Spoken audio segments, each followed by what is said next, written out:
Welcome back to Good Morning LaLa on hashtag Wealth Wednesday. Fear is not an option. That's all I got to say. Monica Berg is in the house from New York. Writer, mother, sister, daughter, speaker. Right. Welcome to La La Land. Thank you. It's great to be here. Well, and self-proclaimed change junkie. What does that mean? So change is the law of life. And I'm a Virgo. I came into this world very kind of practical. I love a daily planner. I love a pencil with erasers.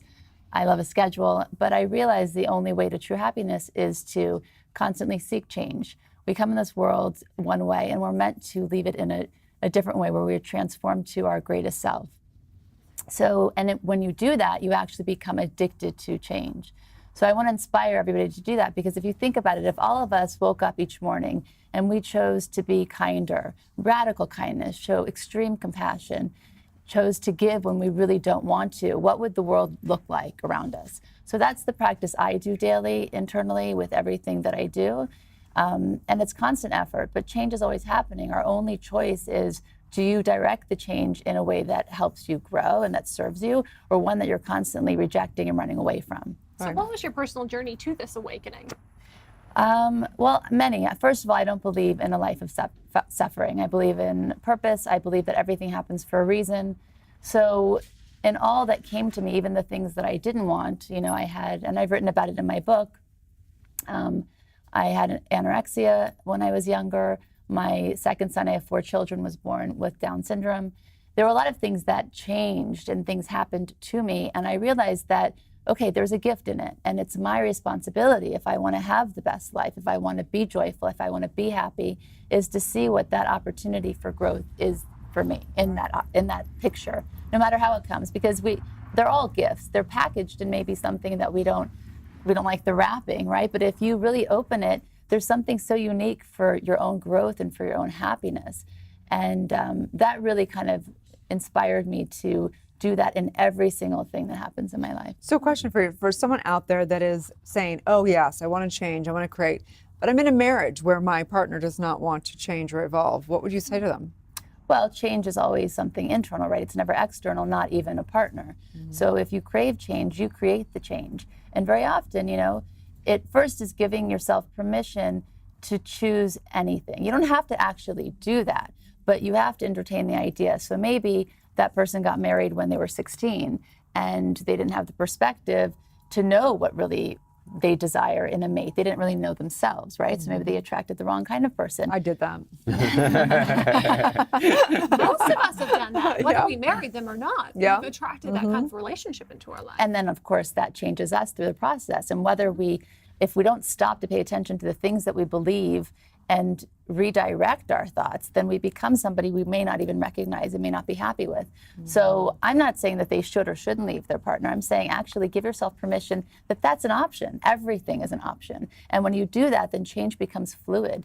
Change is something that pumps through your blood, and then you wake up every morning with that kind of lens, and it really dictates the direction of your life. Mm. Totally. I love this conversation, and I do wonder, for those folks that maybe have a lot of fear around change, right?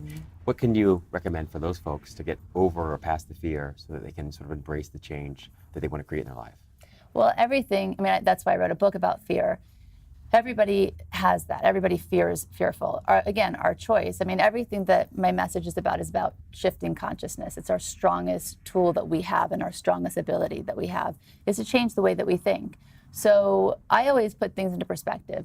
If you don't, for instance, go out and write that book that you wanted to do, or start that company, or whatever it is that you desire, and you don't want to live in your 9-to-5 job that you hate, so you want to create that change, for instance.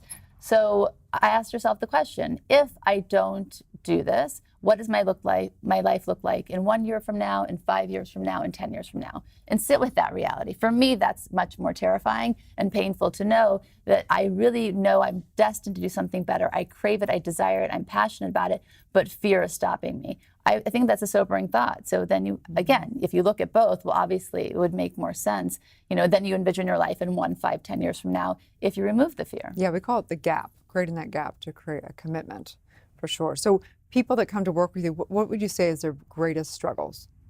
So two top things. One is the removal of fear, or how it paralyzes us. And there's 3 different types of fear I've written about in my book. Most is illogical, right? And relationships. So I have another book coming out called Rethink Love. And, you know, relationships can be and are, when they start, the most intoxicating, amazing feeling in the world, which is why people are addicted to that feeling and finding it again and again. And then it also can be the most horrible experience with the same person even, right? So those are the 2 things people often want to get guidance on, and also finding their purpose, because we all want to feel that we are valued and that we're making a difference, right? Let's talk about the importance of a minute of levity and laughter and how we can utilize those 2 things to really overcome fear. Yes, I think it's so important because we love to laugh, but again, we go externally for that. We'll go to a comedy club or we'll watch a show that we enjoy. There's these 2 women that I know, and I'll tell you in a story. I think we learned better that way. But they were arguing, and they're normally very sane people, by the way, but they were arguing about the level of toastiness that a piece of toast should be for a teething toddler. It's a very personal thing. Well, it was my child, and they were helping me, but yes. And there were tears and recriminations, and even the next day, they're carrying on about this. Now, they obviously weren't really fighting about toast, right? But we often, when we're upset, we're not upset about, there's something underlying.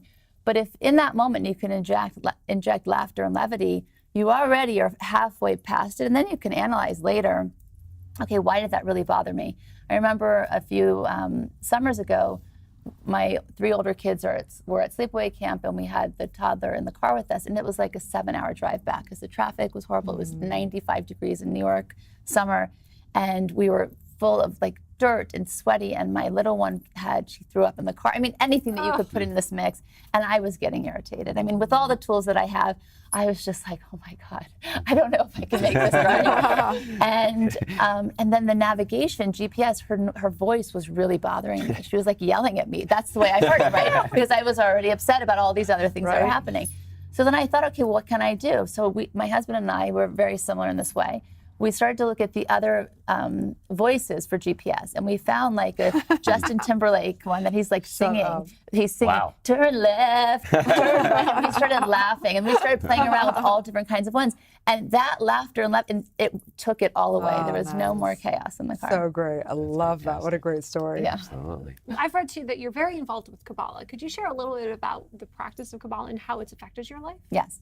So Kabbalah explains the intricacies between the material and the non-material world, physical and non. And Kabbalah basically, and I started studying when I was 17, it gives you the tools to activate and find your greatest potential. And it's an ancient wisdom, and it's an action, right? It's a verb. It's all about transformation, about growth, about seeing the bigger picture, about cause and effect. And for me, finding that at age 17 really guided me on how to see not only where I should put my energy and purpose, but to constantly challenge myself. That each day, I mean, somebody asked me once in an interview, you know, when did you feel like you arrived? And I said, well, I haven't. I don't ever want to feel like I arrived. Each day I want to feel like I'm going to be something different. I don't want to recognize myself a year from now. And that sums up Kabbalah in a way that's applicable to everybody's life and lifestyle. It's all about challenging the way you think and wanting to grow and be better, because that is our destiny. I love that. So what would you say to those people or traditions that say, you know, peace and happiness and love, like the true version of those things can only be found in the changeless, in the unchanging, and not in the change? Well, that doesn't really make sense to me, because everything is about change. I mean, that is the world we live in. I mean, even if something worked for you, you know, or was something that was developed, that's even changing. The fact that we have Google, so I think peace, happiness, unity, how do you hold on to those things? It's not something you control. It's not something you can kind of just, okay, now I've achieved happiness and I'm there. No, it's something you have to constantly work towards. You have to strive to be better, to do better. And in that's all movement, that's all change. So would you explain a little bit more about Kabbalah? Because I'm fascinated, and I'm a doctor of divinity, so of course I've studied a lot of theology, and I've never studied Kabbalah. So can you explain what it is exactly, and how would you be studying it for 17 years? Is it more like applying it for 17 years, or could you actually study it for 17 years? You can study it your whole lifetime and still not have mastered it. It's an ancient wisdom. And the main body of text is called the Zohar, and it's a book that's written in Aramaic. and basically it decodes the Bible, and it gives you this secret meaning behind. So if you read like a sentence, you know, if there's these biblical stories, and you know there was somebody by the side of the road and she was a prostitute, this, that, and you take that for face value, that's not actually explain how is that applicable to our lives. Completely. So Kabbalah takes that and it decodes what that really means. And even you can study one verse of the Zohar for your lifetime, and each time as your consciousness expands, you're going to understand it in a deeper, more evolved way. So the text, I mean, really, you could study, even if you read through all of the text, again, as your consciousness grows, you'd understand it differently. So it's a lifelong study. Now, what you do with that is then when you apply it to your life, that's where change occurs. When you use those tools, that's how growth develops. What is the red thread? The red string. Yeah. So it protects against evil eye. It's taken to a place in Israel that it's a special energy site. We know that there's energy all over the world in different places, you know, wherever there was history, there's unique experiences. So this specific site, this matriarch was known to be a protector of that. So it's taken to her site, and there's a prayer that's said there, and then it's brought back to the United States and put on your hand. Well, thank you so much for sharing your time and your light. Where can everyone find and follow you? Your personal journey? On Instagram, Monica Berg 74, and my website is rethinklife.today. And where can they get the book? On Amazon. Fear is not an option. Perfect. Fear Love is that. not an option. Stay tuned. We'll be back tomorrow. Good morning, La La Land.